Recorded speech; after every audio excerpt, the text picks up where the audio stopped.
always, we start the meeting with requests for any bill introductions. Do I have any bill introductions? Seeing none. Second order of business, we have meeting minutes for January 19th and 20th for approval. So moved. It's been moved and seconded. Representative Newland. Any discussion? Corrections to the minutes? Seeing none. All those in favor signify by saying aye. Aye. All opposed, no. Meeting minutes are approved. Moving on. Today we are honored to have before us, we are going to be given an update on the Kansas Department of Agriculture's Division of Conservation's mission, programs, and budgets by Mr. Andrew Lyons. He is the Executive Director of Conservation Districts. Welcome to the committee, Mr. Lyons.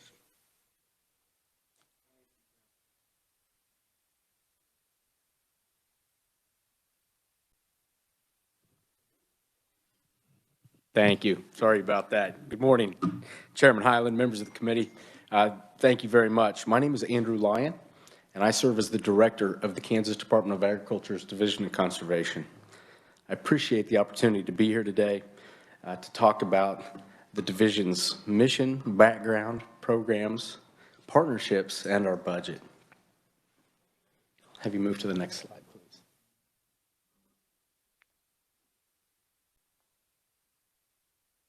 So the mission of the Kansas Department of Agriculture Division of Conservation is to protect, enhance, and regenerate Kansas natural resources.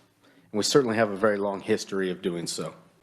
The State Conservation Commission was established by the Kansas Legislature in 1937 to promote soil and water conservation. The Division of Conservation was established in 2011 by an executive reorganization order, where we moved into the Kansas Department of Agriculture.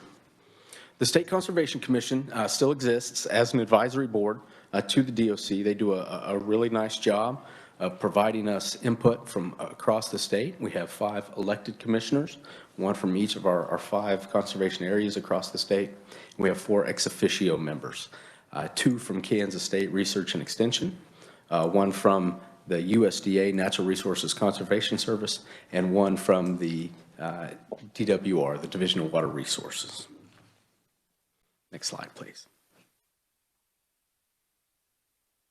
So to fulfill our mission, the Division of Conservation implements programs in partnership with a great number of partners. Some of those really key partners are 105 conservation districts across the state, 1 in each county. We also have 88 organized watershed districts across the state that work to promote flood protection. We work very closely with a core partnership. These core partners have deemed themselves the Kansas Conservation Partnership and have formalized our partnership with some agreements that all keep us working together. And again, those core partners are the USDA Natural Resources Conservation Service, the Kansas Association for Conservation Districts, and of course, my colleague Dan Meyerhoff with KACD is here today and will speak here in a little bit more about all the great things that conservation districts do across our state. The State Conservation Commission, the DOC, and then another very important organization, the KACD Employees Organization. And they do a great job promoting conservation efforts across the state. Next slide, please. So again, when we talk about protecting and enhancing natural resources across the state, we talk about a broad range of issues, issues that really range all the way from protection of our public water supplies to include our federal reservoirs, trying to reduce the amount of nutrient and siltation loading to those reservoirs. We try to reduce the amount of damage that occurs due to flooding. We try to improve water quality and meet the water quality standards and delist total maximum daily loads. We look to improve the health of our stream riparian areas, those areas that are adjacent to streams. They're very important for our water resources, also for wildlife habitat. Again, wildlife habitat and aquatic species protection is very important and is something that we work to improve across the state. And then finally, we also work to reduce the consumptive use of our groundwater resources. Next slide, please. So again, to fulfill our mission, we implement a number of programs, and I'd like to take just a few moments to try and hit the highlights on those programs here for you today. Our first program that I'd like to discuss is our Aid to Conservation Districts program. Again, our counties from across the state put in a significant amount of funding towards conservation efforts. Last year, counties across the state put in just a little over $3.5 million. So again, they make a significant contribution. The state then attempts to match those county funds up to a $25,000 per county level each year to help implement those conservation efforts. Our conservation districts, again, are the ones that implement these programs on the ground in each county across the state.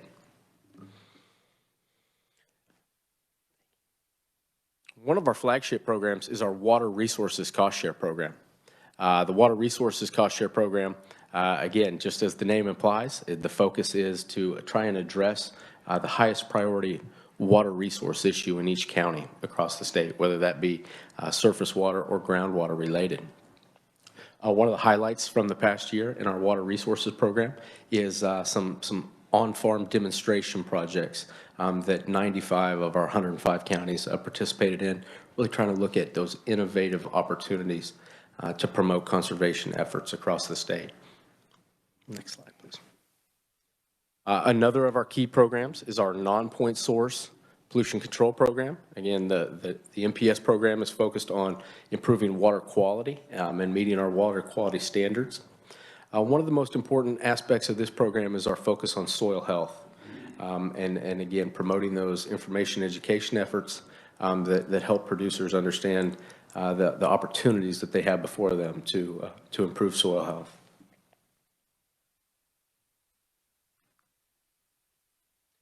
A couple of key programs that we implement to try and reduce the consumptive use of water from some of our groundwater resources, both our Water Rights Transition Assistance Program and our Conservation Reserve Enhancement Program. So WaterTap is a state funded program where we attempt to retire the water right on a particular piece of ground while still allowing that ground to be dry land farmed. Again, we are using this program currently in Wichita and Greeley counties, trying to focus on minimizing the water use around the municipal water supply wells for both the city of Leoti and the city of Tribune. We're also utilizing this program in a leveraged fashion with a federal regional conservation partnership program. So we're trying to retire those water rights that are close to those municipal supply wells. And we're using the federal dollars to try and restore Playa Lakes wetlands near those public water supply wells to try and enhance the recharge. Really just trying to make sure that those communities have the water that they need as we move forward. Our Crep program, likewise, is doing quite well. Again, a nice thing to be able to report to you this year is that we have finalized the addition of the Rattlesnake Creek subbasin to our Upper Ark Crep program. Again, Crep seeks to utilize a federal contract through the Farm Service Agency to put a piece of farm ground into permanent vegetation, native grass, for a period of 15 years, and then the state funding is used to retire that water right. Again, we hope to be able to utilize that program to help strike that water balance there in the Rattlesnake Creek. A program that I'm very excited about is our Irrigation Technology Program. Program's been around for a handful of years now, and I believe we're really finding our footing with this program. You know, we've previously focused really on the offering soil moisture probes to producers so that they can understand the amount of moisture that they have in the soil when managing their irrigation systems. We see that this is a quickly evolving technology. Just a few years ago, we were paying producers to buy those soil moisture probes. Now we've found that producers are more interested in leasing those probes and actually subscribing to a service that they can manage some of those irrigation systems right from their smartphones or their tablets. So again, a good ongoing effort there. We work closely with the groundwater management districts. We've also been working closely with K-State Research and Extension and the Kansas Water Office to understand this quickly changing technology. A new program that you'll see on the line item this year is our proposed soil health initiative. Again, the ideas around improving soil health and regenerative agriculture have certainly grown in recent years, and we want to be able to support those efforts in a very formalized way. A couple of key things from, I think, this proposed initiative. One is that we want to be able to support not only our conservation districts, but also a number of NGOs that are doing great work across the state, outreach to producers. Another aspect of this initiative is trying to make sure that we're able to position Kansas farmers and ranchers in the best possible way to take advantage of ecosystem service markets. And that's a bit of a mouthful, but what we've seen in the industry as of late is that many companies have made sustainability pledges, and what they need to be able to do to meet these sustainability pledges is to work with farmers and ranchers to sequester carbon, to reduce the amount of greenhouse gas emissions that occur. There can be crediting for water quality improvement.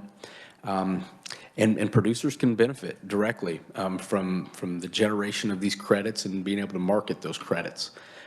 Again, these markets are quickly evolving, and we need to make sure that Kansas farmers and ranchers are positioned to take advantage of these markets, and most importantly, that they understand the rules of the road with these markets. And so we believe that this new initiative provides us the opportunity to do that and to be able to help producers across the state. One of our key programs is our Riparian and Wetland program. Again, focusing on those areas adjacent to streams, really working on small-scale stream bank stabilization. I'll talk here in just a few minutes about our large-scale stream bank program, but again, statewide, we really want to be able to offer some technical assistance to farmers and ranchers on what they can do to help those small-scale stream issues that they have when they're starting to see a lot of erosion in those streams. We also find that our wetland areas around the state are very important. They're very important for water quality. They're also very important for groundwater recharge in the case of our Playa Lakes wetlands in central and western Kansas. So as I mentioned, our large-scale stream bank program that we implement in conjunction with the Kansas Water Office and the Kansas Department of Health and Environment. This program is really focused on the large-scale stream bank erosion issues that we see above 3 of our federal reservoirs that are public water supplies of great importance to us. Those, of course, being the John Redmond Reservoir and associated watershed, Tuttle Creek, and Perry Watershed in the Delaware River. Again, so we work very closely with producers and our conservation districts to really go out there and identify those areas that have large-scale issues and work to implement projects. It's a lot of dirt work, quite honestly, to fix those stream banks, but it's very important to try to reduce the sedimentation rate to those high-priority reservoirs. Again, we operate a buffer initiative. This program is really focused in our Milford Lake watershed, but is available in a number of high-priority watersheds, particularly here in northeast Kansas. Again, this is trying to provide a state incentive payment to install, most often, native grass buffers along our stream systems. Those buffers work as a filtering mechanism to filter out both sediment and nutrients before they reach our stream systems. So again, very important practice there and a very good program.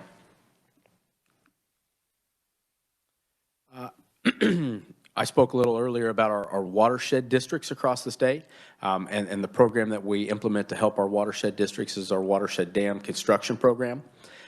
Again, this program really focuses on not only the construction, but also the restoration of watershed structures. So these are dams that are built on relatively small, but yet perennial streams. And again, with the primary purpose of reducing the amount of flood damage that occurs during high precipitation events. These structures are able to hold a great deal of water that falls over a short period, and then meter that water out over a few weeks so that we don't have such high peaks on those flooding events. Again, we've got many aging watershed structures across the state. So this program really works to help restore and to build any new structures that watershed districts have interest in. One thing I would point out with our watershed districts and our watershed program is that there was a significant amount of funding that was recently approved in the federal infrastructure bill for watershed dams. Now, most of that money will flow through the federal PL 566 program. But we want to make sure that our watershed districts here in Kansas are positioned as best they can to take advantage of that federal funding. So we're working very closely with them to make sure that all of their planning and their permitting is up to date so we can take advantage of that federal funding. Two programs that have been unfunded for a number of years, but I did want to make the committee aware of our watershed supply restoration program and our multi-purpose small lakes program. These programs both, again, focus on helping municipalities construct and restore these small lakes that they use as public water supplies.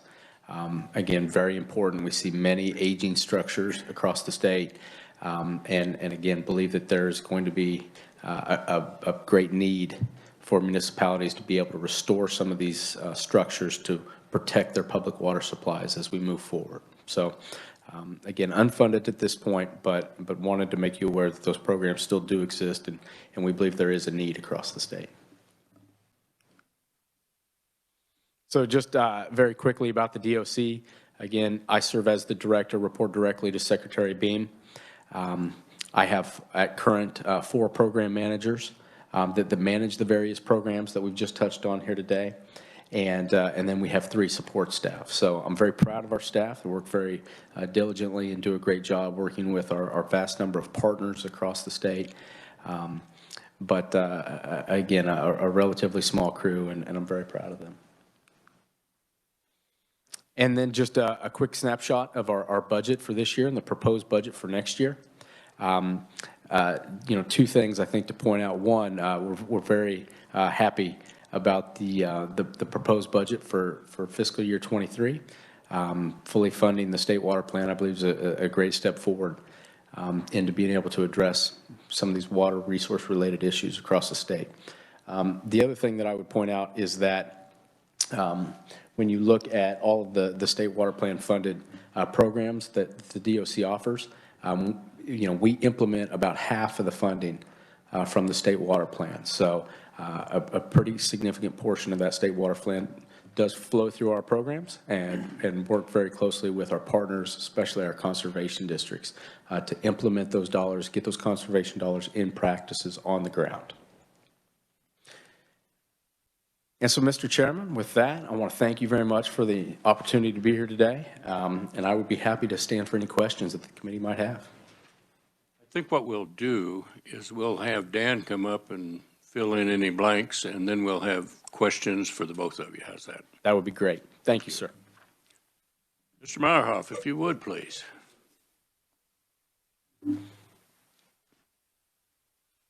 Dan Meyerhoff is the Executive Director of the Conservation Districts.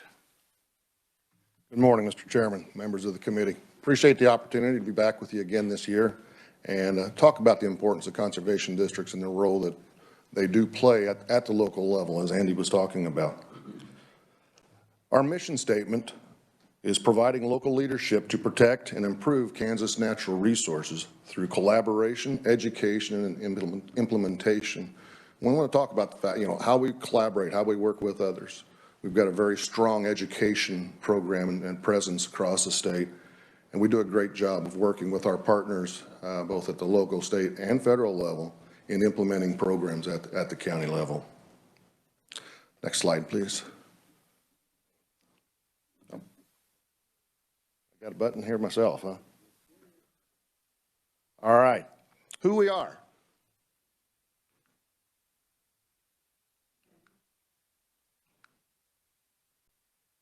Oh, that's gonna be one too many.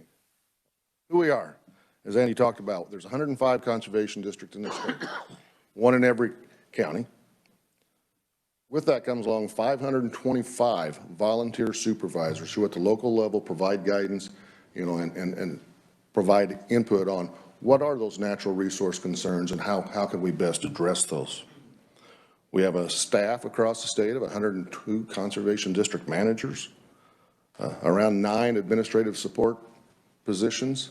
And one thing I'm really proud of, over the last few years, we've really worked with other state organizations, the federal government, through our national association, in getting funding to put 44 technical positions out there, working closely with our conservation district staff, working with our partners, and working with USDA, the Natural Resources Conservation Service, on providing technical assistance to our farmers and ranchers out there across the state. Real quickly, if I can get this to work. There you go.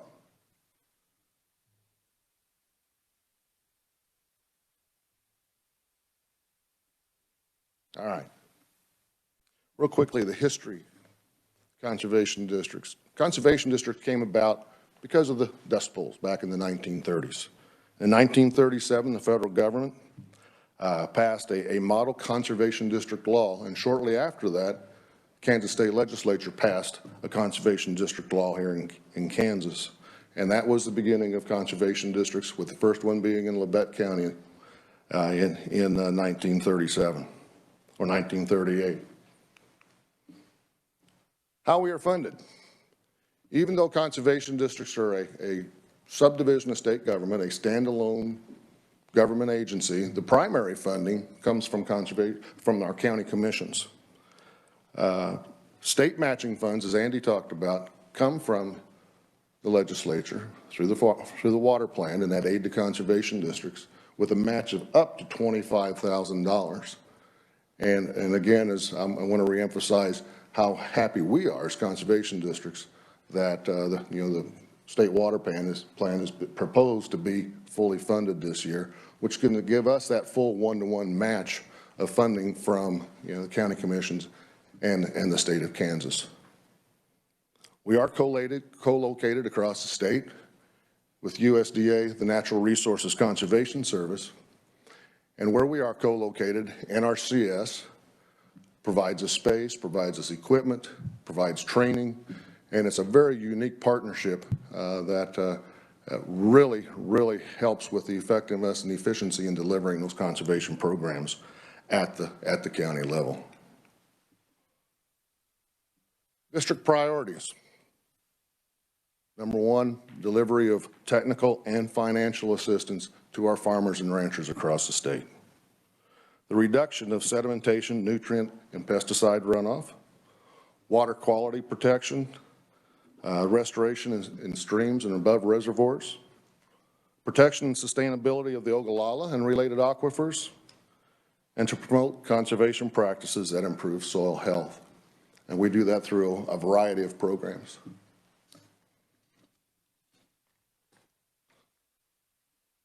Andy already talked about the programs that are delivered through the Division of Conservation, so I won't touch on those.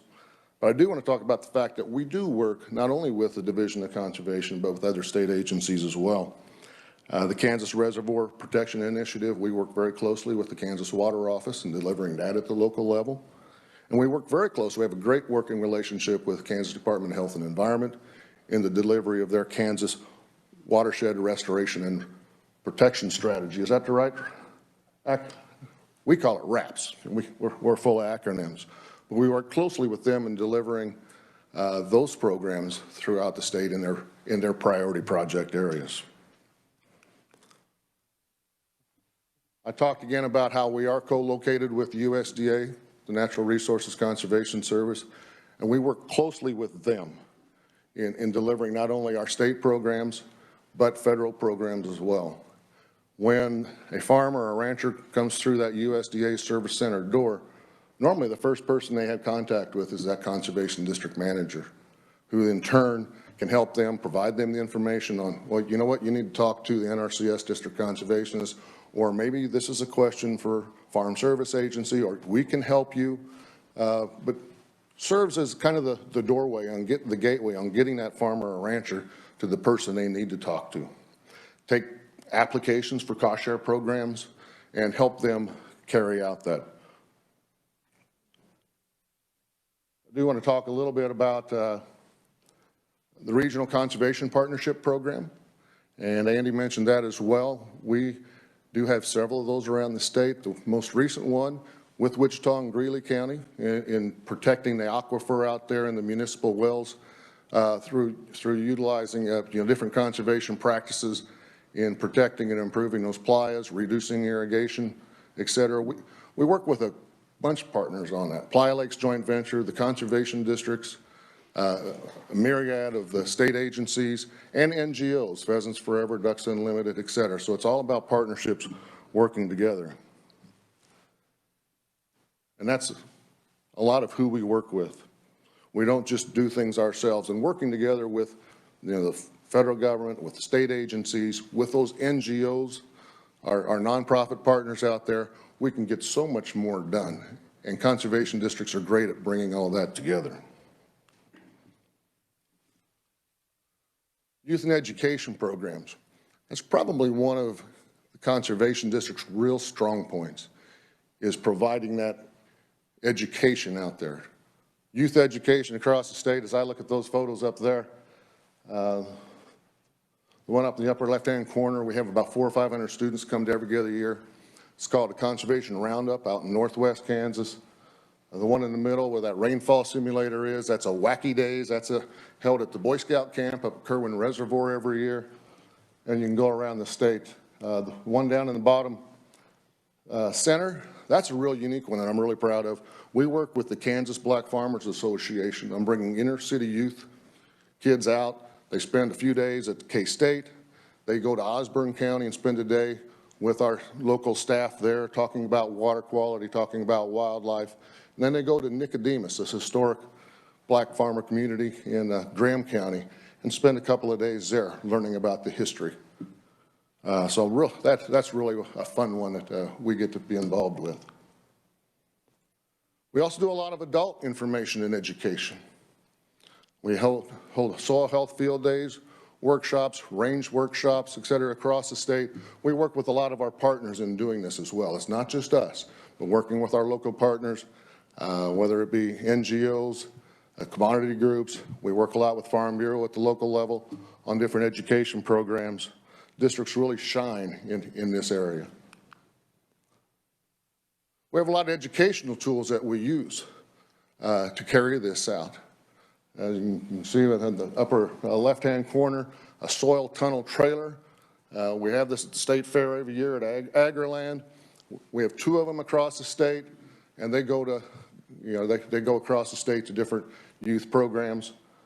We have a Rainfall simulator trailer that we take around for both youth and adult education activities. We're getting another one delivered here just this next month to make that more available. An earth balloon, which is really a neat visual that we bring kids to actually walk inside that balloon and we talk about the earth, the geographic features, hydrology, et cetera. And wind erosion simulator. You've seen our sandbox that we brought to the Conservation Day at the Capitol a couple of times. and the soil tunnel as well. And that's just a sampling of the tools that we have to visualize conservation and help both youth and adults understand about conservation. Conservation districts in the 1996 Farm Bill were given responsibility for carrying out local work group meetings in every county.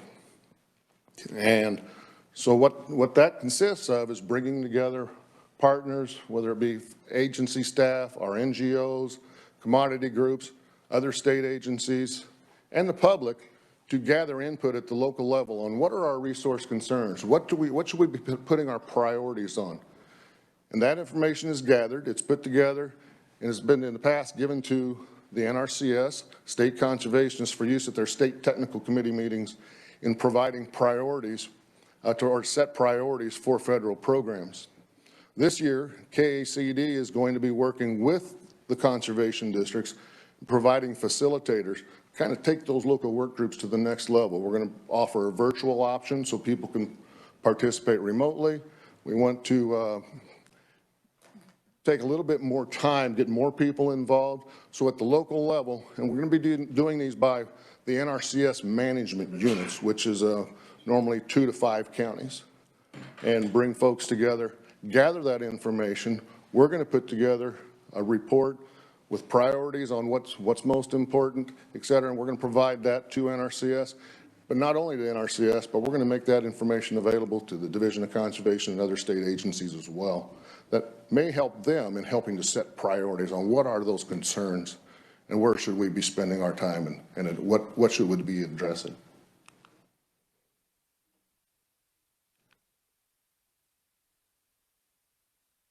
That's what I've got. Now we can go to questions. Thank you, Mr. Meyerhoff. Well, while you're standing there, we'll begin with you. Questions for Mr. Meyerhoff? I will start the questioning. You said that the counties, you will match up to $25,000, the state will, for each of the counties? Yes. Do all the counties participate? All the counties do participate. Some of them are not at that $25,000 level. It ranges anywhere from, and Andy can probably fill you in better on this than I can, but most counties are at $25,000 and above. The range is anywhere from maybe $16,000, $17,000 up to, I think one county actually provides support at $83,000 or $84,000. So it varies by county commission. I will say in the last 5 years, there has been an increase in funding from the counties across the state. I'm not going to say every county, but if you take a look at the 105 counties 5 years ago to last year, there has been an increase in funding. Good. My next question is, you talked a lot about your educational programs that you have in place. How many of them go into the municipalities, to our cities and other places to educate them on what you're doing? Oh, absolutely. You know, if you take a look at here in Shawnee County last year, we do a water quality festival, same in Garden City. The one slide up there that had the combine, that combine was driven by one of our board members in Johnson County downtown into the convention center in Overland Park. And I think they call that a slice of ag day, and they talk about farming and conservation and so on. So it's not just we're reaching out to our ag producers, we're reaching out to the population as a whole, do a lot of youth education across the state. So what kind of attendance did you have, say, in Johnson County? Was it pretty good attendance? I think they have very good attendance there. The numbers there, I can't tell you for sure. I can tell you, like in Garden City, the 2 days that we do their water festival out there, over the 2-day period, we have about 1,200 kids run through there. The conservation Roundup out in Kobe, it's normally about 400 kids that go through that during that day. So we do reach out to a lot of kids across the state. Okay, you're talking children. Now I'm talking about adults. Okay, adults. You know, it varies, but most of our workshops, field days that we have, we'll have attendance of 30 to 60 folks at each one of those. We do have conservation district annual meetings every year across the state where the public is invited. We normally have an educational aspect to that. And those range in some counties up to 200 folks that are at those. Okay, thank you. Further questions? Representative Minix. Thank you. I appreciate your presentation. Thank you, Mr. Chairman. Over the last 30 years that I've got to deal with soil conservation districts, even in many of our small rural counties, if they receive $25,000 from the county and if it were fully matched from the state, that's $50,000. A portion of that is always reserved for some of the programs like sanitary codes and some of those types of things which help protect our water. I need to stay close to this mic, I'm sorry. I have seen an erosion in the buying power of conservation districts to hire a director, that person that sits just inside the door that helps. Your space is provided for you, and yet it's difficult to hire a director and pay any type of health insurance to be competitive with the private market out there. And in this era that I'm seeing all this inflation happening, I'm guessing you're going to have 20 or 30 local soil conservation districts having a hard time hiring a administrator. Am I close to correct? I appreciate you bringing that up because that is one of the struggles we really do have out there across the state. You know, each one of those conservation districts it's a standalone agency. So that funding they get from the county and the state, that's pretty much it, along with some enterprise programs that they might have. But, you know, if you're talking $50,000 and you need to hire somebody, that's not only salary, but that's benefits. You have some operating costs, some travel, health insurance, et cetera. It is very difficult to hang on to top quality folks. There's a lot of turnover. And one of the struggles we have is, you know, we get some good folks in there and they're there for 2 or 3 years. They're just learning the programs and they find a better job somewhere that provides a little better salary or better benefits than that the conservation districts can provide. So that is a struggle. We do have high turnover, which turns around and creates a lot more training and additional training and retraining of folks as we continue to bring new staff in there. So that is definitely a concern that we have. Thank you. Thank you, Mr. Chair. Representative Newland.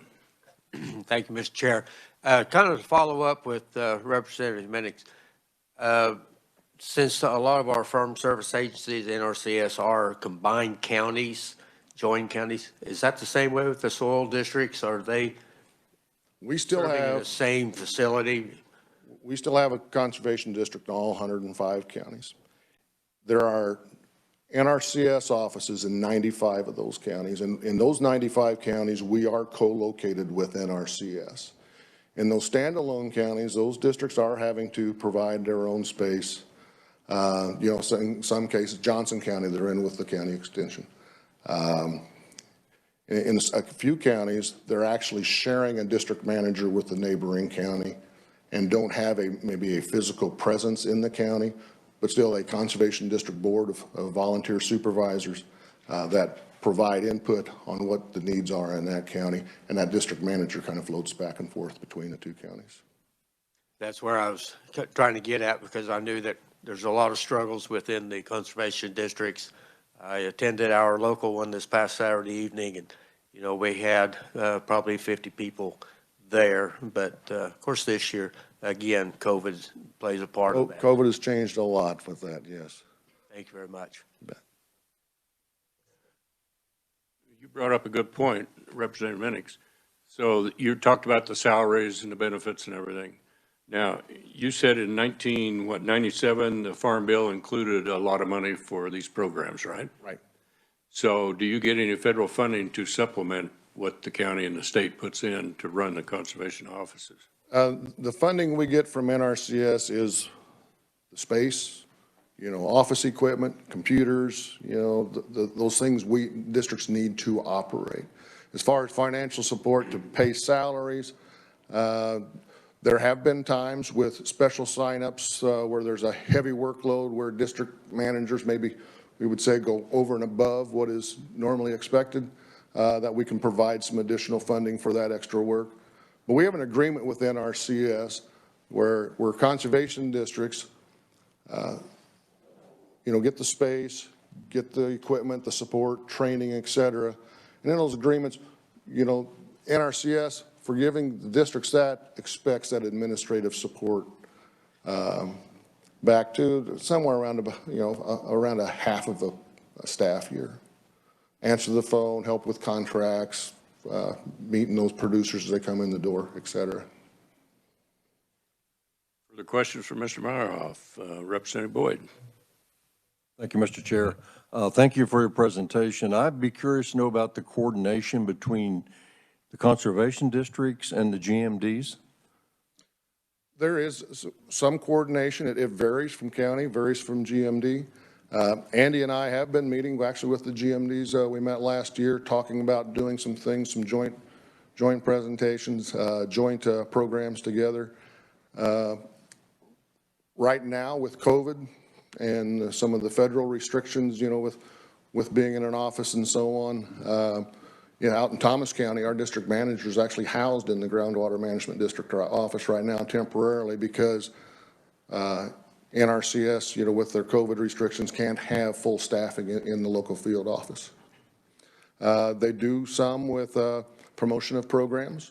We actually had the groundwater management district manager from Thomas County down at our annual convention in November, talking to our board members and district managers about ways that conservation districts and GMDs could work closer together. All right, thank you. Thank you, Mr. Chair. Sorry about that. It was Representative Orr. Further questions? Thank you, Mr. Meyerhoff. Let's go now to Mr. Lyon for questioning. Yes.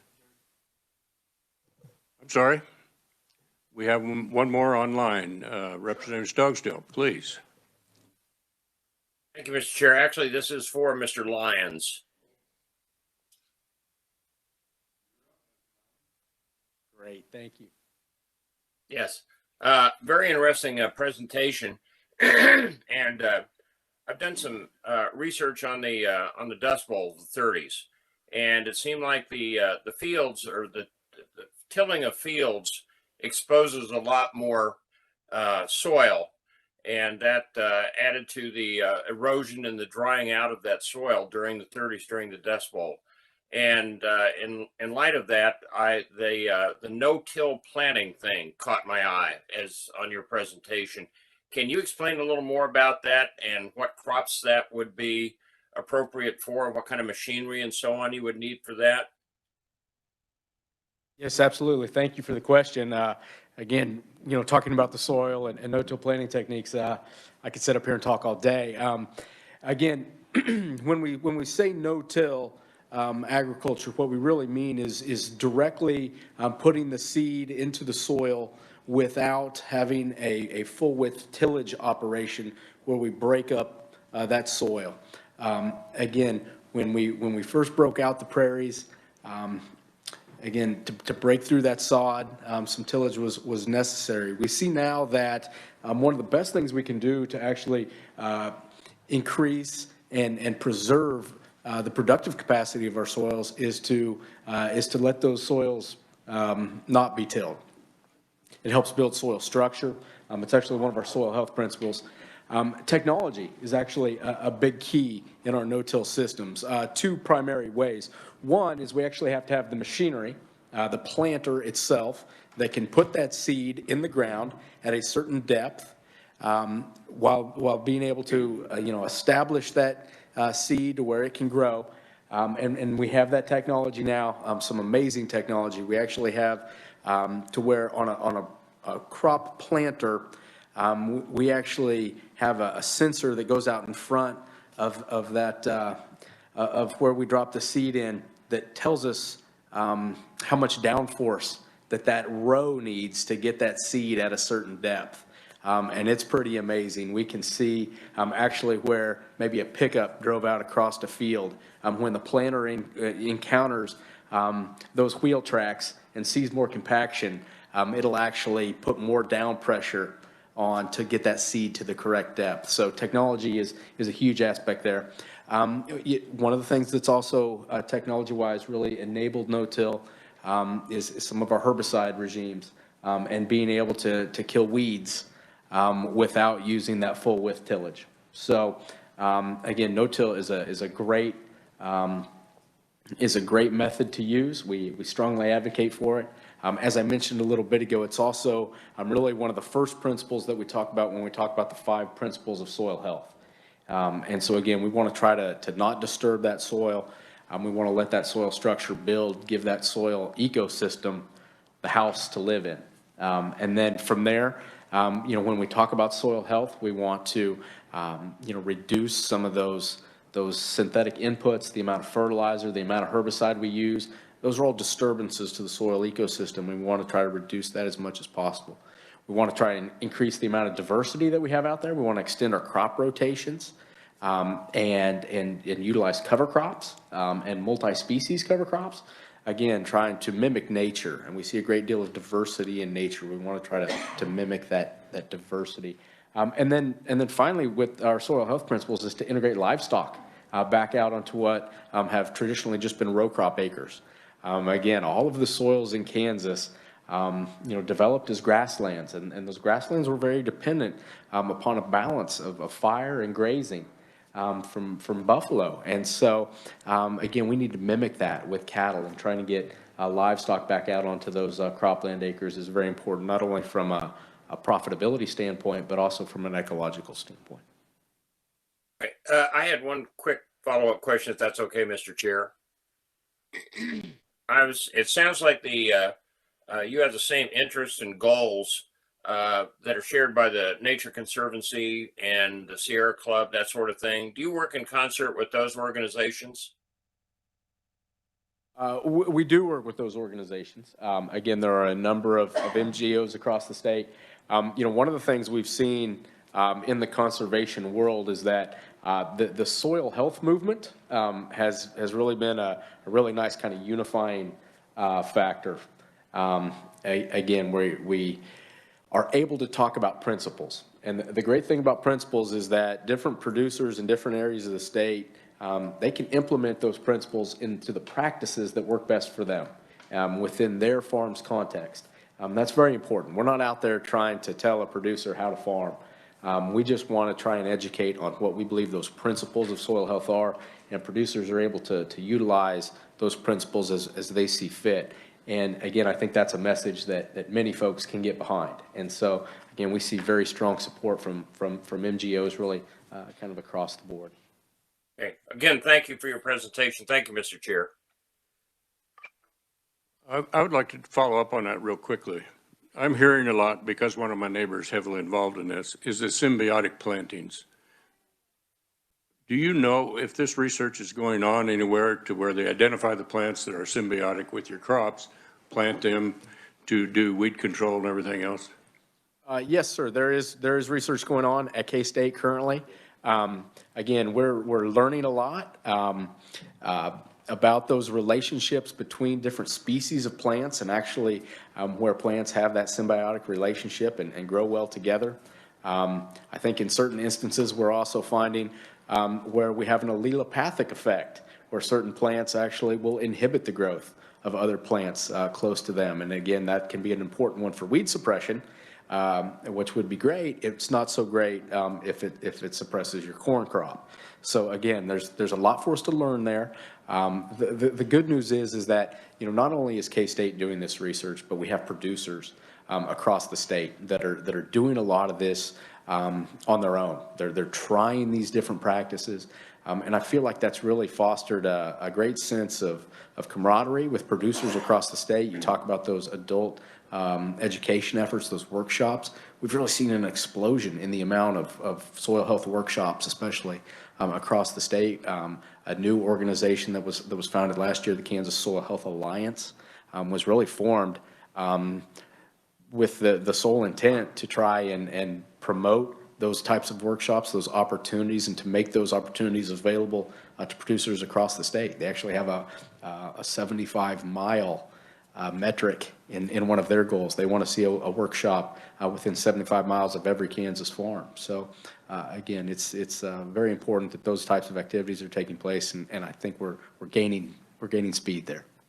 Thank you. Questions? Representative Schmidt first. Thank you, Mr. Chairman. Mr. Lyon, thank you for your report. I noticed you mentioned about buffer zones, and we've heard a lot of talk here in the last week or so about sedimentation. And seems to be a real problem, and you're talking about the buffer zones, and you're actually paying farmers to create those buffer zones, kind of like a CRP. Two questions. One, how's that working? And second, am I correct in understanding that the federal CRP program, has that ended now? But we are providing state funds for conservation reserves? Very good question, sir. Thank you. I'll kind of answer them backwards there for you. The program that we offer is actually a state incentive payment that goes on top of the federal contract. It's like you said, it's the Conservation Reserve Program. Most of the buffers that we actually see get put in come through a certain portion of the CRP program that's called the continuous sign-up. It's generally for small acreages such as these buffer strips. Again, a producer will enter into a CRP contract for a term of 15 years where we'll put that native vegetation, that native grass there along the stream. We actually pay a state incentive payment to try to encourage producers even further to sign up for that program. We do see good participation in those programs. We would like to see a lot more.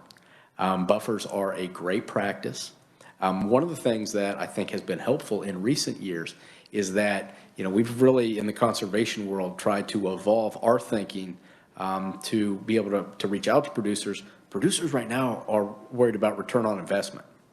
And you know, putting acres into conservation is a great thing, and they know that. But we can't just tug at their heartstrings. We have to make it financially viable for them to do so. So when we can talk about some of the issues that we have with crop production right along those riparian areas, a lot of times what we see is there's a lot of shading from the trees that are along our streams that hurt the yield in some of those areas. So when we can present that information in a way that we have a positive return on investment to implement these conservation practices, we feel that's a much stronger message to be out there, you know, promoting to producers. And so, again, we're making some progress. Follow up quickly. You also mentioned you were pleased with the budget, fully funded. If I'm looking here correctly, though, in your presentation, the fiscal 23 budget is about 1.2 million less than fiscal 22. Can you explain that? Yes, sir, I can. So the actual state fiscal year 22 budget includes some carryover funding. One of the things that I have to come in and explain and answer for every year is why there's some carryover funding in many of our programs.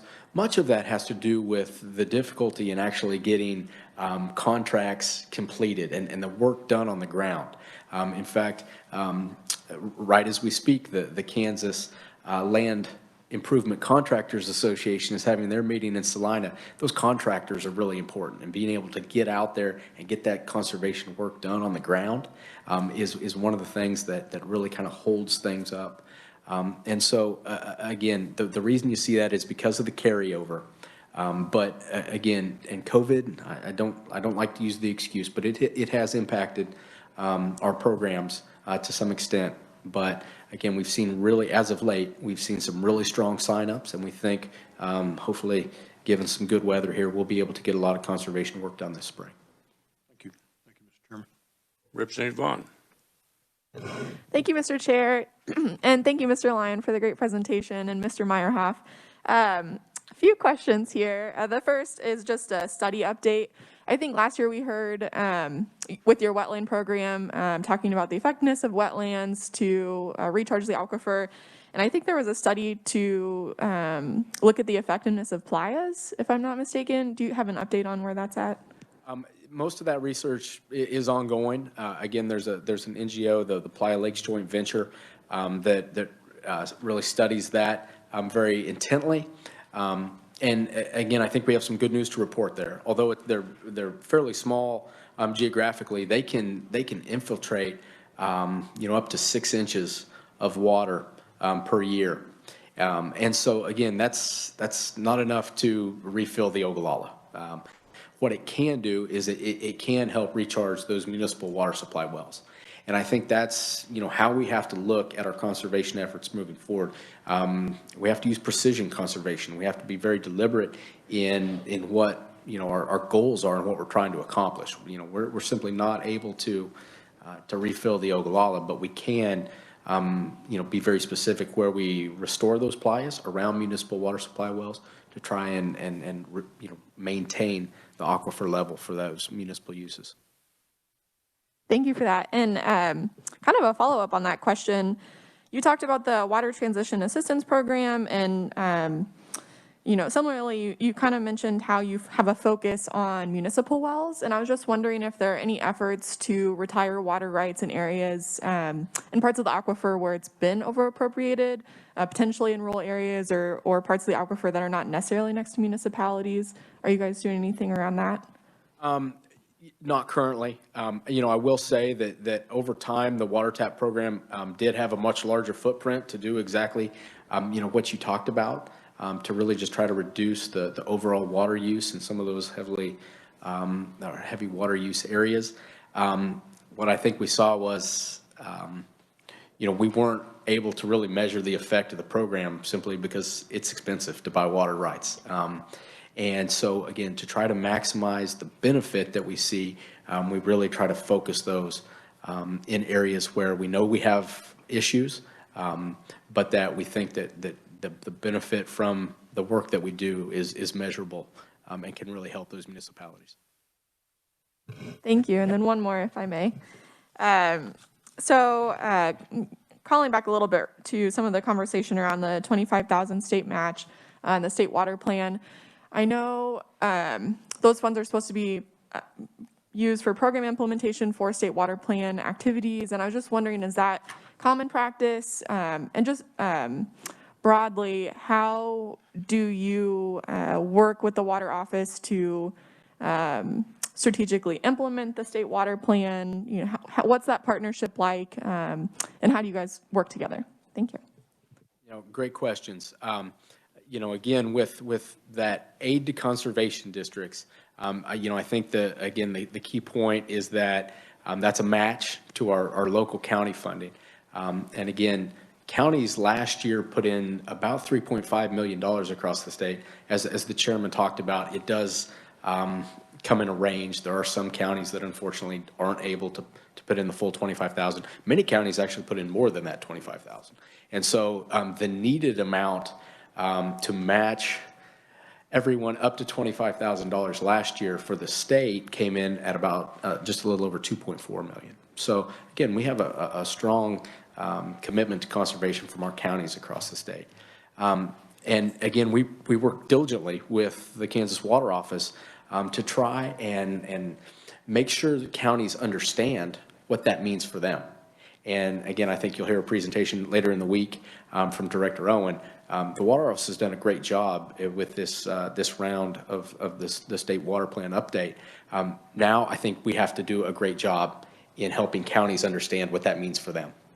Mr. Meyerhoff talked about the local work group effort. We think this is a real opportunity to take information from the state water plan and break that down to the county or to the NRCS management unit level and really share what our expectations at the state level are for the counties so that we are very clear in our expectations, and then working with those counties to make sure that they can follow through and implement the programs that we've talked about to make the biggest impact that we can on those water resources. It's something that we are very cognizant of and that we are working diligently to do much better on. Excellent. Thank you for the updates. Thank you, Mr. Chair. Thank you. I just wanted to follow up with one thing you mentioned, the technology, the soil moisture probes and those kind of things. Is this a cost share program you're running, or are you funding this? How is that working out? Yes, sir. We have utilized a cost share methodology with this program. Again, we've really targeted that program to some very specific areas. Again, focusing right now on the Rattlesnake Creek, on some of our Lima and WCA areas. Again, we just don't have the funding to go statewide or GMD wide, as it were. I would mention to the committee, though, that we have been in those discussions with the groundwater management districts, also K-State Research and Extension and the Kansas Water Office, to really talk about, other efforts that we think can really help. I would mention that groundwater management district number 4 in northwest Kansas is working on a program. They call it a certified irrigator program. We talk about all this technology and how wonderful it is. We need to have the opportunity for producers to learn about these technologies, to understand the technology so that they can properly implement those technologies. And again, GMD4 is working to try and set up a program to do that. I do expect that we will help GMD4 with some funding from that program as a grant to them to finish that program up and to get it out there. But again, wanting to work with those partners as best we can to try and make those technologies available. And that can take a few different forms, but primarily, yes, it will be a cost share program. Thank you. Further questions? Seeing Representative Minix. Thank you, Mr. Chairman. Just to illustrate a point here, many people are concerned about runoff, which winds up in our reservoirs and reduces capacity. I want to go back upstream a little bit. That farmer that loses 1 inch of topsoil, how long does it take for a good producer to actually improve that soil 1 inch of topsoil? Yeah, and that's a tough question, Representative Minix. I thank you for it, though, because it really illustrates an important point. When we talk about soil erosion and that top inch of soil, the issue isn't just how much soil do we have? What is the depth of that soil profile? The fact of the matter is that soil, that top inch, is got the highest amount of organic matter in that soil profile. That's our best soil. And so as soil erosion occurs, we're left with a declining resource, less productive capacity of that soil. And so, when we talk about trying to reduce soil erosion, it's not just so that we can slow it down to the point that we have enough that we can lose a little bit over time. We have to maintain that productive capacity. And that productive capacity is primarily focused in that top few inches. And so, again, I won't get into some of the details of soil formation and how long that takes, but it is vitally important that we protect that topsoil as best we can. Thank you for your answer. Thank you, Mr. Chairman. From our guest member of the committee, Representative Clifford. Thank you, Mr. Chairman. I hope I'm not out of order. As a guest, just speaking for our Western Kansas delegation, Representative Minix, Orr, and Adam Smith here to my left. For folks from Eastern Kansas, it hurts our Western ears to hear the city in Wichita County pronounce Leota. It's Leota. So thank you for your briefing. Excuse me, I apologize, sir. Thank you for that correction. Any further questions? Seeing none. Thank you, Mr. Lyon and Mr. Meyerhoff, for your presentation. It was very good. Thank you very much. Anything else for the good of the committee? Seeing none, we have a hearing tomorrow. We'll see you then.